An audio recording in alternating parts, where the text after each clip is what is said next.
Hello friends, welcome back to the next video. और आज हम डिस्कस करेंगे अबाउट स्ट्रेस एंड स्ट्रेन।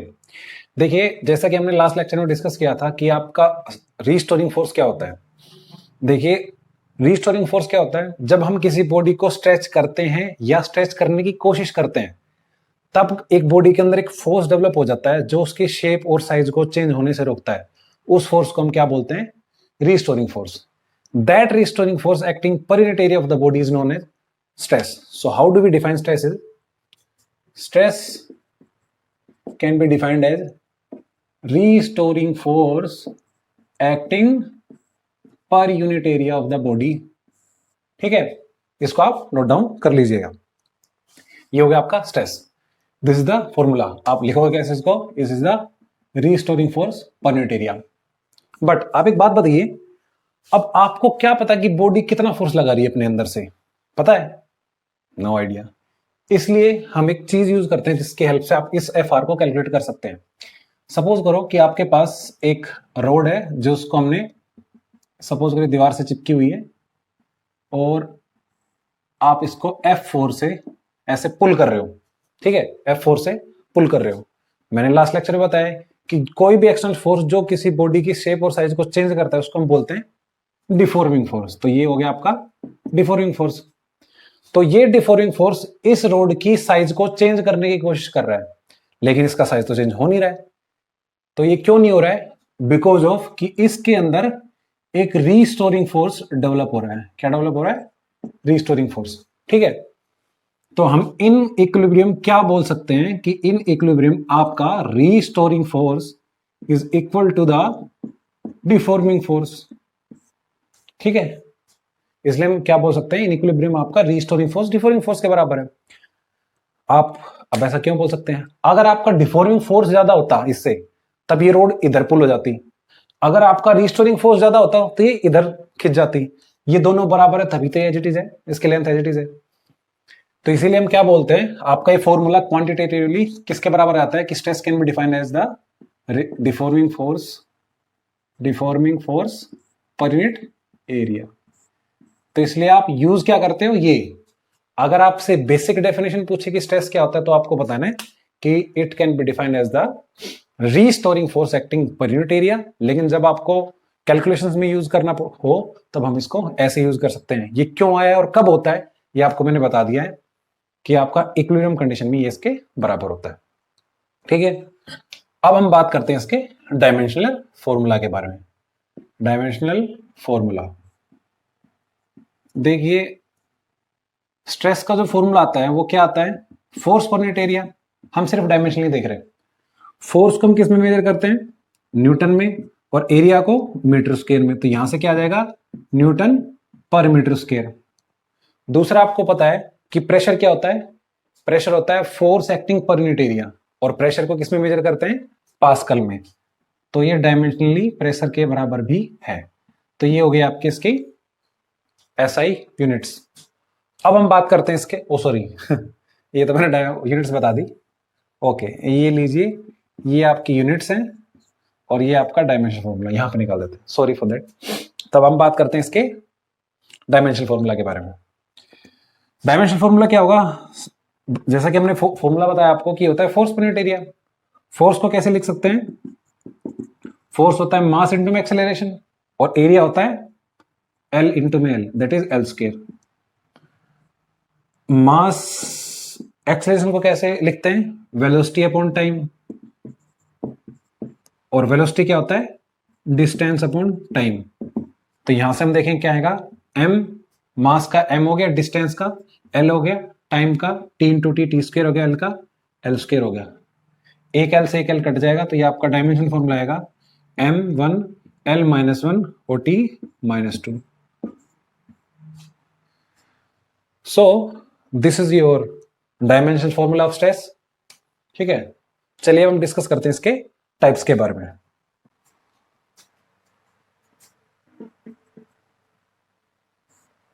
देखिए, अब हम बेसिकली डिस्कस कर रहे हैं स्ट्रेस के टाइप्स के बारे में।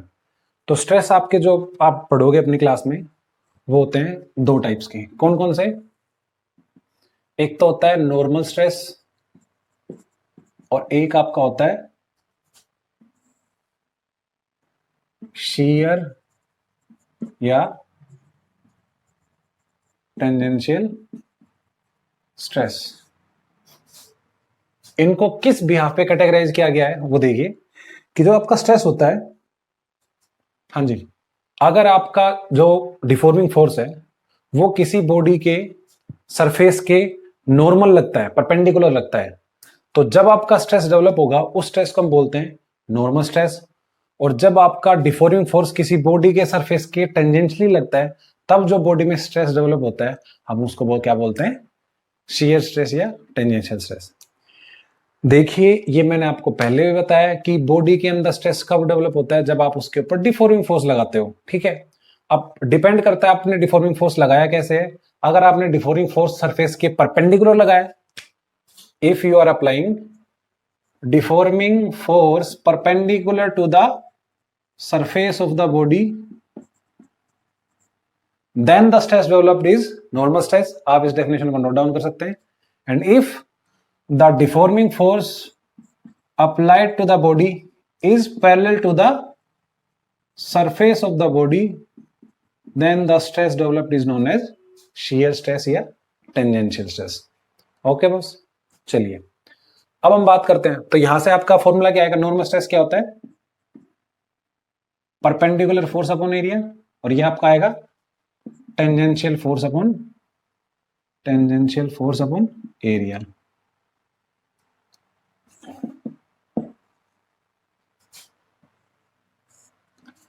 अब नॉर्मल स्ट्रेस को हम फर्दर दो कैटेगरी में कैटेगराइज करते हैं।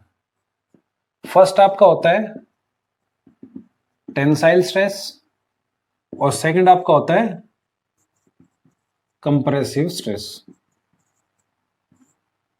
देखिए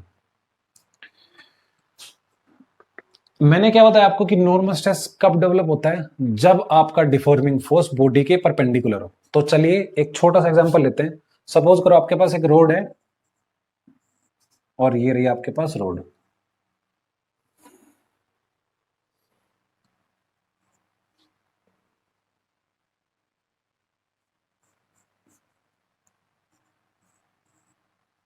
ठीक है, अब इस बॉडी के ऊपर मान लो मैं ऐसे फोर्स लगाता हूं, ठीक है, या फिर मैं इस बॉडी के ऊपर ऐसे फोर्स लगाता हूं। मैं दो तरीके से फोर्स लगा सकता हूं। अगर ऐसे फोर्स लगा रहा हूं और सपोज ये बॉडी स्ट्रेच हो जाती है, सपोज ये आपकी बॉडी स्ट्रेच हो गई, इतनी लंबी हो गई, एक तो ये पहला केस होगा। दूसरा केस क्या हो सकता है कि ये कंप्रेस हो गई। ठीक है, तो if there is increase in the length of the body because of normal stress, then the stress developed is tensile stress। if there is decrease in the length of the body because of normal stress, then the stress developed is known as compressive stress। Okay जी, अब हम बात करते हैं shear stress कब develop होता है body के अंदर। जैसा कि मैंने आपको इसके डेफिनेशन के अंदर बताया कि डिफॉर्मिंग फोर्स आपका सरफेस ऑफ द बॉडी के पैरेलल लग रहा होता है इस केस के अंदर। तब एक एग्जांपल से आपको बताता हूं कि सपोज करो आपके पास ये बॉडी है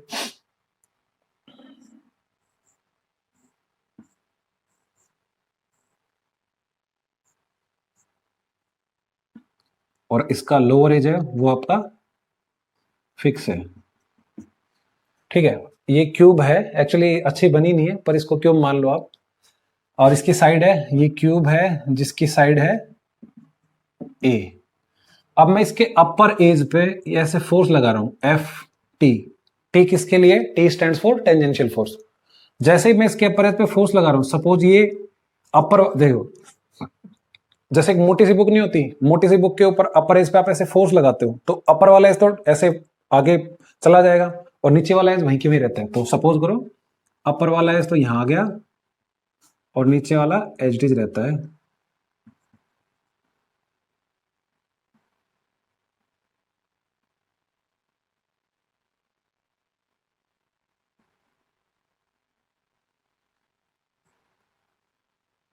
ठीक है, इस केस के अंदर हमारा डिफॉर्मिंग फोर्स क्या होगा, that is F T, sorry tangential stress क्या होगा, F T upon area, that is a square.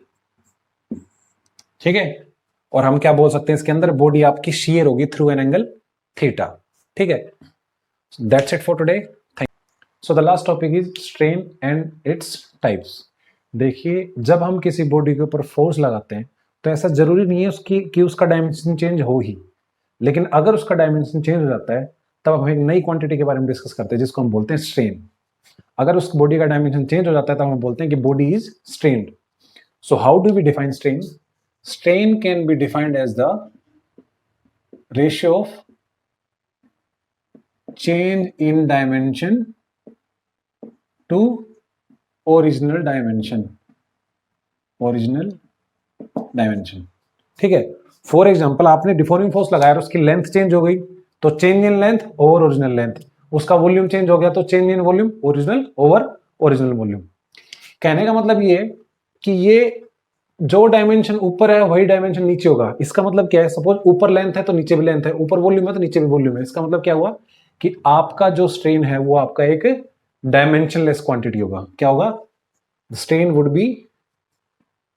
Would be A dimensionless and unitless quantity. Okay sir, तो आपको क्या पता लग गया कि स्ट्रेन आपका डायमेंशनलेस एंड यूनिटलेस क्वांटिटी होगा। अब हम बात करते हैं इसके टाइप्स के बारे में कि कितने टाइप का होता है। So we define strain to be 3 types. कितने टाइप्स का होता है स्ट्रेन? 3 टाइप्स का। फर्स्ट होता है लॉन्गिट्यूडिनल स्ट्रेन। लॉन्गिट्यूडिनल स्ट्रेन किसको बोलते हैं? रोड है और मैं इसको F4 से नीचे पुल कर रहा हूं। अब पुल करने के बाद क्या हुआ, ये थोड़ी पतली भी हो जाएगी और इसकी फाइनली ये लेंथ हो गई, ठीक है।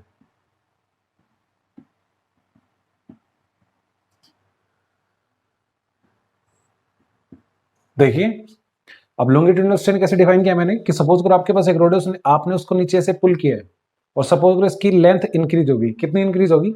डेल्टा एल, और एल आपकी इनिशियल लेंथ है। तो हमने डिफाइन कैसे किया था स्ट्रेन? रेशियो ऑफ और change in dimension to original dimension. तो चेंज इन डायमेंशन, यहाँ पे चेंज क्या हो रहा है? लेंथ। तो लॉन्गिट्यूडिनल स्ट्रेन क्या होगा? Change in dimension over original dimension, यानी change in length over original length. तो आपका लॉन्गिट्यूडिनल स्ट्रेन हो गया delta L over L. Second type का जो स्ट्रेन आप डिस्कस करते हो दैट इज वॉल्यूमेट्रिक या बल्क स्ट्रेन। नाम से आपको पता लग रहा है कि वॉल्यूमेट्रिक स्ट्रेन, स्ट्रेन का मतलब डायमेंशन में चेंज होता है और वॉल्यूमेट्रिक मतलब वॉल्यूम के अंदर।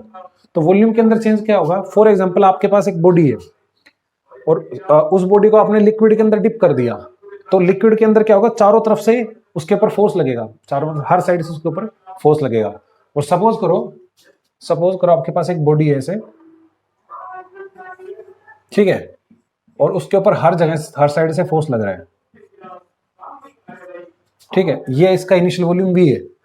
और सपोज करो एक कंप्रेस होकर इतनी रह गई, तो आपका जो चेंज इन वॉल्यूम बच गया ये आपका चेंज इन वॉल्यूम, ये आपका डेल्टा वी हो गया, ठीक है। तो आप कैसे डिफाइन करोगे volumetric strain? Volumetric strain is equal to change in volume to the original volume, ठीक है। अब देखो, चेंज इन वॉल्यूम, यहाँ पे चेंज इन वॉल्यूम क्या होता है? Final volume minus initial volume. अब फाइनल वॉल्यूम आपका छोटा है और इनिशियल वॉल्यूम ज्यादा था, इसलिए आपका यहाँ पे एक नेगेटिव साइन हो जाता है। नेगेटिव साइन इंडिकेट क्या करता है? डिक्रीज इन वॉल्यूम, ठीक है जी। लास्ट आपका टाइप आ जाता है जिसको हम बोलते हैं शीयर स्ट्रेन। इसको हम कैसे डिफाइन करते हैं? देखो, जैसा कि मैंने आपको पहले भी समझाया था कि सपोज करो कि आपके पास ये एक क्यूब की तरह है। अब यहां पे आपने इसका लोवरेज यहां पे फिक्स है, ठीक है। जैसे कि मैंने बताया अभी भी आपको कि एक बुक रखी हुई है, उसके अपर एज पे मैं फोर्स लगा रहा हूं, इसके अपर एज पे मैंने फोर्स लगाया। अपर एज पे अगर मैं फोर्स लगाऊंगा तो क्या होगा कि अपर एज आपका डिस्प्लेस हो जाएगा।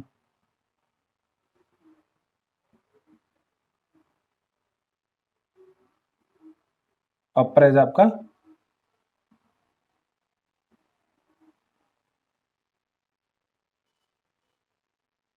आपका डिस्प्लेस हो गया।